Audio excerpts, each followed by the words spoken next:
Bismillahirrahmanirrahim. Assalamualaikum warahmatullahi wabarakatuh. Izin Bapak, izin rekan-rekan dan teman-teman semuanya, izin mahasiswa atas nama Dewi Putri Nita dari program studi penyuluhan pertanian berkelanjutan PPB tingkat 1A. Absen 13. Dengan mata kuliah Teknologi Pemupukan oleh Bapak dosen Bayu Adrianto MSI. Di sini saya akan berpresentasi yaitu tentang unsur hara dan penyerapannya.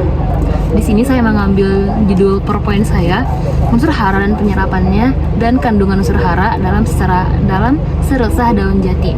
Ringkasan materi ini saya ambil dari jurnal ilmiah internet. Sebelumnya, saya akan menjelaskan secara singkat dahulu apa itu unsur hara dan penyerapannya dan juga kandungan unsur hara dalam daun jati. Baik, seperti kita ketahui bahwa unsur hara itu adalah elemen-elemen kimia yang diperlukan oleh tanaman untuk mendukung proses tumbuh dan berkembangnya.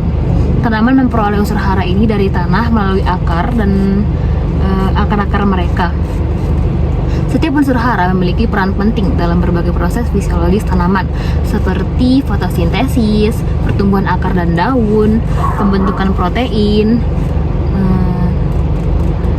dan juga serta daya tahan tumbuhan terhadap penyakit. Dalam pengelolaan pertanian dan kehutanan, pemahaman yang baik tentang unsur hara sangat penting tentunya. Melalui pemahaman ini kita dapat mengelola sumber daya alam dengan lebih efektif dan bijaksana, meningkatkan kesuburan tanah dan meningkatkan hasil pertanian atau kehutanan. Untuk memahami lebih lanjut tentang unsur hara dan penyerapannya dan peranannya dalam ekosistem hutan, saya di sini mengambil 2 jurnal ilmiah dari Universitas Gadjah Mada dan juga dari website yang saya cari di internet. Yaitu yang pertama saya mengambil jurnal ilmiah yang berjudul Unsur Hara dan Penyerapannya oleh Ahmad Mukhlis Cahyanto yang mengulas tentang berbagai jenis unsur hara dan yang diperlukan oleh tanaman serta faktor-faktor yang mempengaruhi penyerapannya. Lalu ada jurnal kedua yang saya ambil, kandungan unsur hara dalam seresah daun jati pada beberapa tapak hutan, yaitu diteliti oleh tim peneliti UGM yang membahas tentang kandungan unsur hara dalam daun jati yang gugur dan perannya dalam ekosistem hutan. Baik, kita masuk pada slide ketiga, yaitu jenis-jenis unsur hara esensial. Unsur hara yang diperlukan oleh tanaman terbagi menjadi 2 kategori, yaitu unsur hara makro dan juga unsur hara mikro. Keduanya tentu memiliki peran yang sangat penting meskipun dalam jumlah yang berbeda. Nah, 2 kategori ini yang bernama yang pertama makronutrien atau diperlukan dalam jumlah besar, dan itu yang kedua ada mikronutrien atau diperlukan dalam jumlah kecil. Kita akan membahas pada poin yang pertama, yaitu makronutrien. Unsur hara yang diperlukan dalam jumlah besar atau makro tentu memiliki peran utama dalam pertumbuhan dan perkembangan tanaman. Beberapa unsur hara makro yang paling penting itu seperti nitrogen, fosfor, kalium, kalsium, magnesium, sulfur. Nah, nitrogen atau dalam lambang kimianya N besar itu merupakan unsur hara yang sangat penting dalam pembentukan protein, asam nukleat, dan juga enzim. Selain itu, nitrogen juga berperan dalam pembentukan klorofil yang sangat penting untuk fotosintesis. Kekurangan nitrogen menyebabkan daun tanaman menjadi kuning atau klorosis, dan pertumbuhan tanaman menjadi terhambat. Nitrogen banyak ditemukan dalam bentuk senyawa amonia atau nitrat yang dapat diserap oleh akar tanaman. Karena nitrogen ini setahu saya itu tidak bisa diserap dalam bentuk tunggal, namun senyawa gitu. Maka diperlukanlah fiksasi nitrogen ini nantinya. Lalu ada fosfor atau dengan lambang kimianya P. Fosfor sangat penting untuk pembentukan akar, bunga, dan buah tanaman. Selain itu, fosfor juga berperan dalam proses penyimpanan dan transfer energi dalam tanaman. Tanaman yang kekurangan fosfor seringkali menunjukkan pertumbuhan akar yang tidak sehat.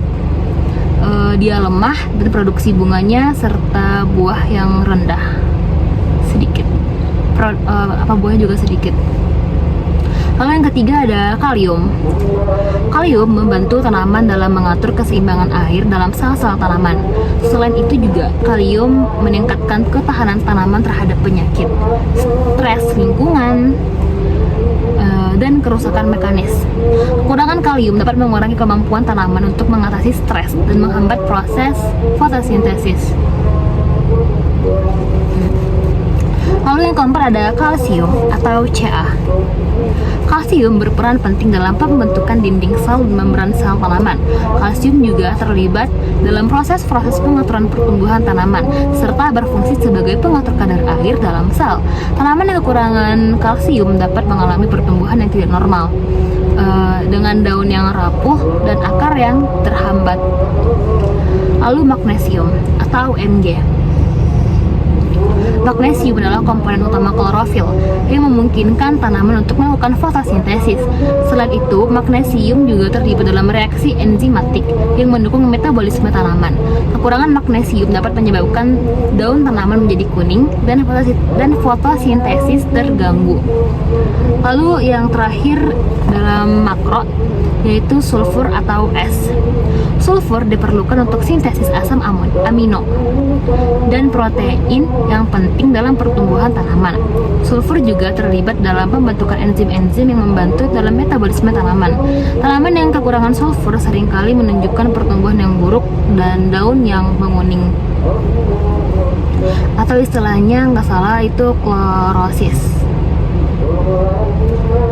Lalu kita membahas unsur-unsur yang hanya dibutuhkan dalam jumlah sedikit atau mikronutrien. Meskipun dibutuhkan dalam jumlah sedikit, namun tetap perannya sangat penting untuk pertumbuhan tanaman ya teman-teman.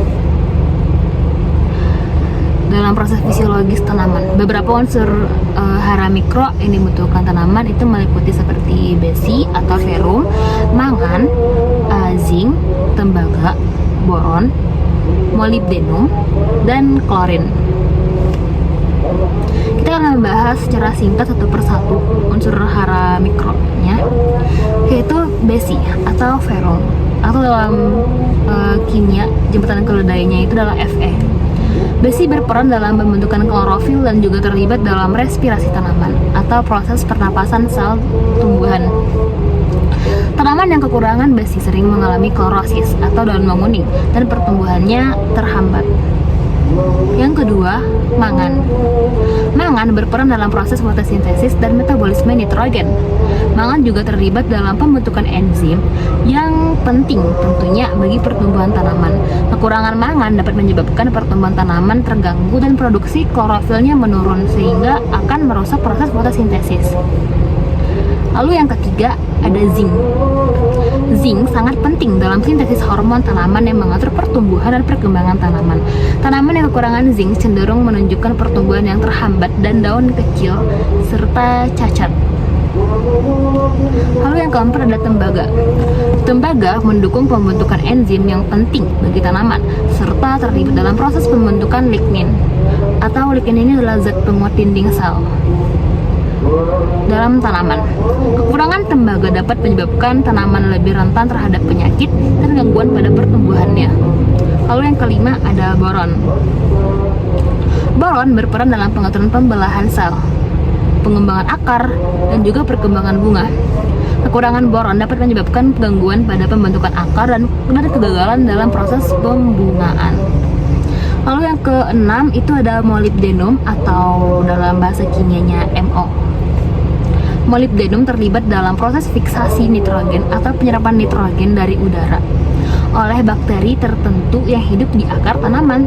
Kekurangan molybdenum dapat mengganggu proses peningkatan nitrogen yang berdampak pada pertumbuhan akar tanaman. Lalu yang ketujuh ada klorin atau Cl. Klorin membantu dalam keseimbangan ion dalam tanaman dan terlibat dalam proses fotosintesis. Kekurangan klorin sangat jarang terjadi karena unsur ini biasanya ada dalam jumlah cukup di dalam tanah, tapi diperlukan dalam jumlah kecil pada tumbuhan. Kita masuk pada slide yang keempat, yaitu membahas tentang faktor yang mempengaruhi penyerapan unsur hara. tanaman menyerap unsur hara dari tanah melalui akarnya. Tetapi proses ini dipengaruhi oleh beberapa faktor penting. Kita akan bahas di sini. Yang pertama yaitu ada keasaman tanah atau pH tanah, lalu ada struktur tanah, lalu yang ketiga ada kelembaban tanah, yang keempat itu ada interaksi antar unsur hara, dan yang kelima itu ada mikroorganisme tanah. Baik, keasaman tanah yang ideal untuk, kita akan membahas poin pertama, keasaman tanah. Keasaman tanah yang ideal untuk penyerapan unsur hara itu berkisar antara 5,5 sampai 7. Jika tanah terlalu asam atau pH-nya kurang dari 5,5, unsur-unsur mikro seperti besi dan mangan dapat menjadi beracun bagi tanaman. Tapi kalau dia kalau dia terlalu basah atau pH-nya lebih dari 7, itu dapat mengurangi ketersediaan unsur-unsur hara yang penting seperti besi, zinc, dan mangan. Lalu yang kedua, struktur dan tekstur tanah. Tanah yang memiliki struktur baik dan tekstur yang sesuai dapat menyimpan unsur hara dengan lebih baik. Tanah lempung misalnya memiliki kapasitas yang lebih baik untuk menyimpan unsur hara dibandingkan tanah berpasir. Hal ini dikarenakan tanah lempung itu memiliki lebih banyak partikel halus yang dapat mengikat unsur-unsur hara dibanding dengan tanah yang berpasir. Lalu ada faktor yang ketiga, kelembaban tanah. Kelembaban tanah ini berperan penting dalam penyerapan unsur hara. Tanah yang cukup lembab akan mempermudah unsur hara untuk larut dalam air dan dapat diserap oleh akar tanaman. Jika tanah terlalu kering, penyerapan unsur hara menjadi sangat terbatas. Lalu yang poin keempat, interaksi antar unsur hara. Beberapa unsur hara dapat saling mempengaruhi dalam proses penyerapannya. Misalnya, kelebihan kalium dapat menghambat penyerapan magnesium dan kalsium. Oleh karena itu, keseimbangan unsur-unsur hara di dalam tanah sangat penting untuk kesehatan tanaman. Lalu yang kelima, mikroorganisme tanah. Mikroorganisme tanah seperti bakteri dan juga jamur berperan penting dalam membantu tanaman menyerap unsur hara. Beberapa bakteri membantu mengikat nitrogen dari udara dan mengubahnya menjadi bentuk yang bisa digunakan oleh tanaman. Sementara itu seperti jamur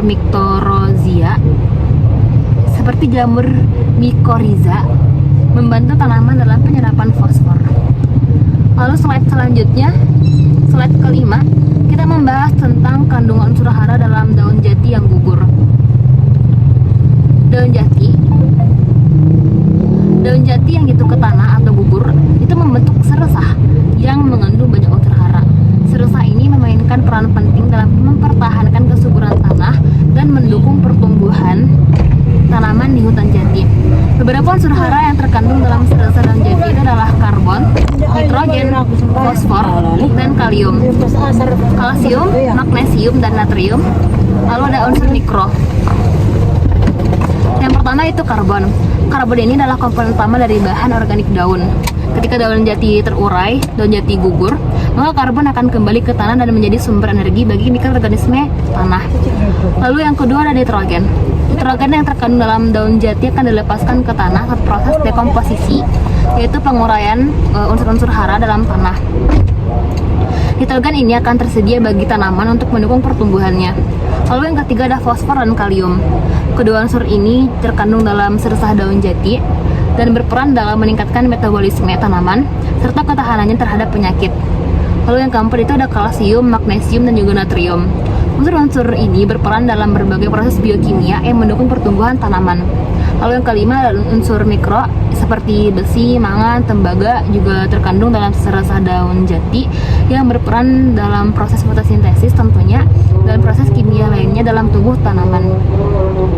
Kandungan unsur-unsur hara dalam seresah daun jati ini dapat bervariasi tergantung pada lokasi dan juga kondisi tanah tempat pohon jati tumbuh. Namun secara umum seresah daun jati ini sangat penting dalam memperkaya tanah dan mendukung siklus nutrisi di ekosistem hutan. Lalu pada slide selanjutnya, slide ke-6, kita akan membahas tentang peran seresah daun jati dalam ekosistem hutan.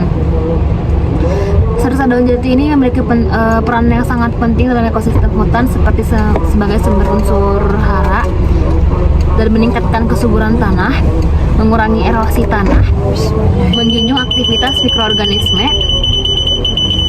Oke, kita akan membahas satu persatu secara singkat, yaitu sumber unsur hara untuk tanah.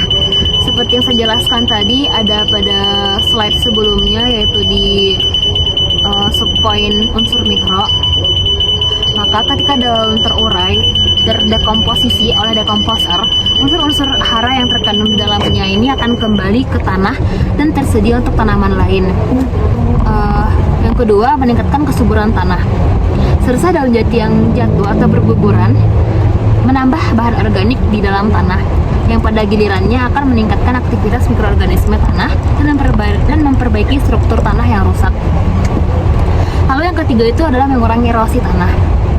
Lapisan seresah yang menutupi tanah dapat mengurangi erosi yang disebabkan oleh hujan, yang pada gilirannya melindungi permukaan tanah agar tidak terkikis atau tererosi tadi itu.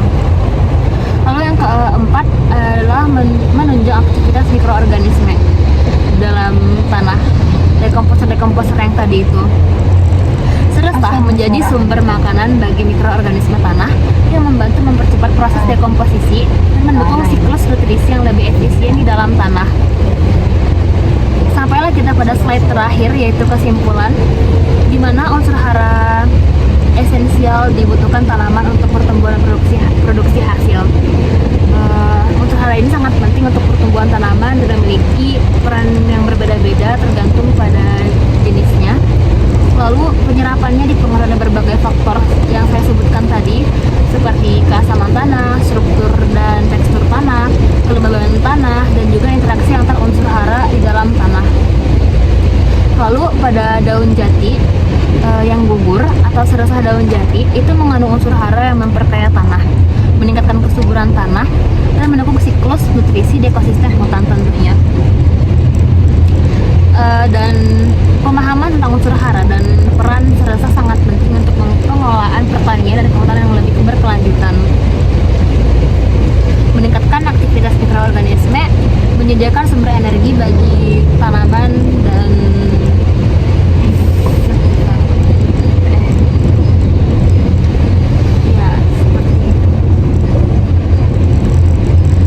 mungkin sekian dari presentasi saya dari Trinita dari absen 13.